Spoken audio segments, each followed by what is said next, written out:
It's another one, myself, SK Vibemaker for Rinse FM, Rinse TV, and today we got Young Sinatra, aka Little Bobby, picked his name from the dictionary.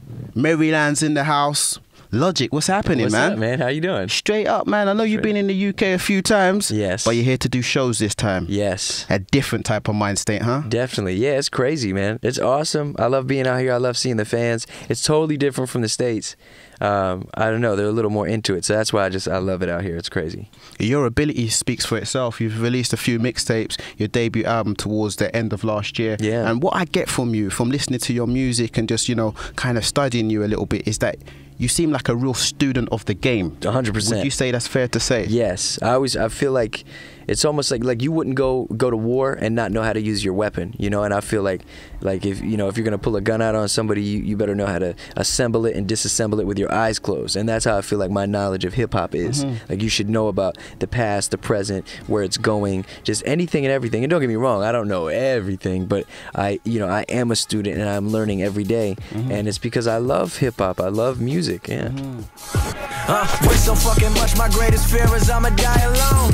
Every diamond in my chain, yeah, that's a milestone. I'm loving it. Calling me, asking me for money, man. The only thing I'ma give you motherfuckers is a dial. Flashback of a youngin' sipping that purple Kool-Aid, skipping school with my homies and chief at reefer for 2 days. Under Pressure, the title track off the album, and it's a great song. Thank you very much. But I also have to talk about the video. Oh yeah. Like, the video is like, it's like a heist, and then like after the heist it's like the escape, and there's a lot of stuff, and it's like a computer game, first person. Yeah, it's all first person. Yeah, like, you know, give us your insight into the video, man. Did you have a lot of input into the video? Yeah, I wrote the whole thing, and I directed it with a homie of mine named Stephen Wayne Millette, and it was just, I don't know, it was almost like Call of Duty meets Quentin Tarantino, you know. It's very fun, it's a little bloody, but like not in a bad way. It's more like a movie. And it's just like shot, it looks very independent and gritty and grimy, and that's kind of the feel we were going for.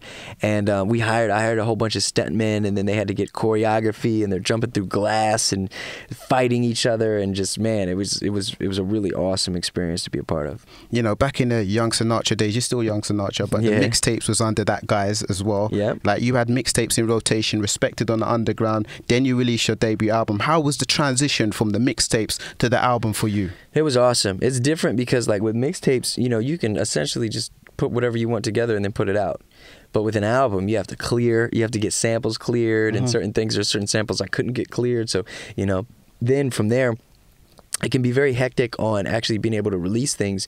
But I got pretty lucky, and things were ultimately they were very smooth. Another thing that I kind of learned and felt out through going from mixtapes to the album was with my mixtapes, I was really learning and finding myself as an artist. So, you know, on certain mixtapes I'd have 20 songs, and I could have 4 songs about the same thing, but they all sound different. So on the album, you know, I didn't want to be repeating myself all the time. I wanted to make sure that on every song, okay, I'm saying this on this song and this concept on that song, and that's it, you know, on 12 records or the 14 on the deluxe. But I think the biggest difference between those two is just growth and, you know, a true theme, not just like, because even though Young Sinatra, you know, the mixtapes, you got Young Sinatra Undeniable, Young Sinatra, you know, Welcome to Forever, you know, this was like a themed album from beginning to end. It wasn't just a title. And I think that's the difference as well. That was really cool. Now, talking of food, I know there was a past occasion when you came to the UK, and I heard that you had some fish and chips and it made you puke. Oh my God.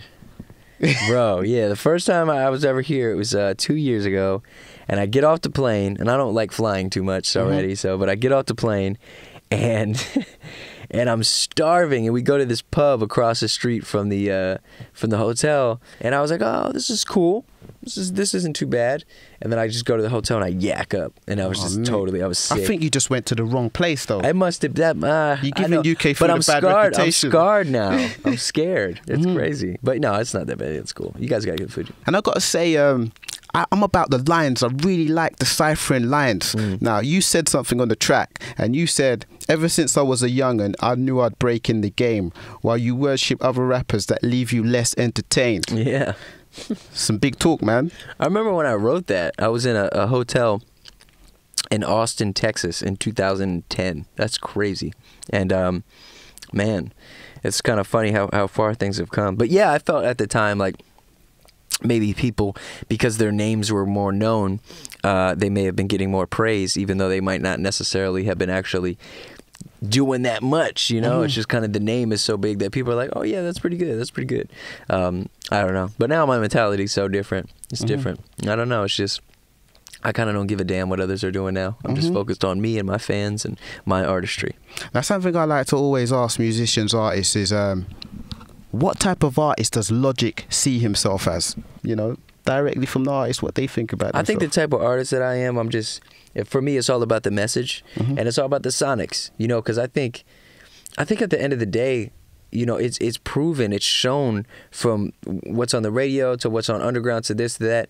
A big part of it is the sonics of things, like how things sound, you know. It's a reason why a lot of the radio records are just fun and, you know, just talking about whatever. It's because it sounds good. And in my mind, I'm like, well, if I could put a positive message with something that also sounds good and is catchy, then for me it's a win-win. So I'm just an artist that at the end of the day wants to spread a message of peace, love, and positivity. I see myself as, you know, a gatekeeper to the listener finding their dreams and letting them know that they can attain their dreams. And that's just me as a person, a man, an artist. That kind of just sums me up. It's been another big one. Myself, SK Vibemaker for Rinse TV with Logic, man. Thank you very much. Indeed. Thank you so much. Thank you guys for, you know, for coming through. Make sure you guys check me out. Get the album Under Pressure. Follow me on Twitter, Instagram, all that stuff. Logic 301, LOGIC 301. And thank you for having me, my brother.